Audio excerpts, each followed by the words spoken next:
Moscow, America wants to erase Russia from the world geopolitical map. Russian ambassador to the US Anatoly Antonov accused Washington of wanting to weaken Moscow and erase Russia from the world geopolitical map, instead of ending the conflict in Ukraine. It is clear that the hawks in Washington do not want to end the conflict but want our country to be exhausted even at the cost of the lives of hundreds of thousands of Ukrainians.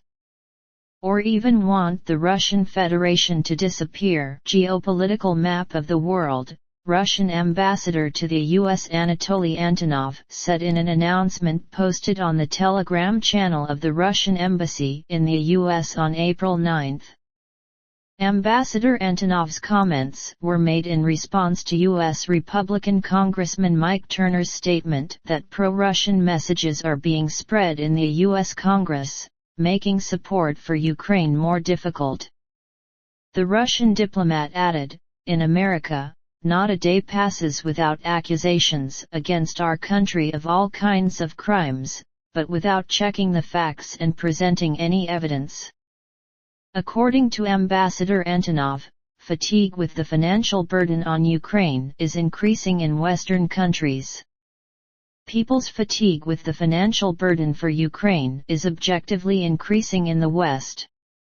Americans do not understand why they have to work so hard and pay taxes, that money will then be used to provide financial and military support to a distant Eastern European country. Mr. Antonov commented.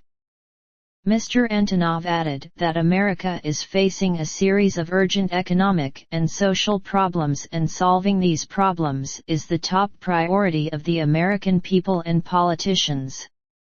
Ambassador Antonov accused the U.S. of having long harbored a plan to end the export of Russian energy resources, including natural gas.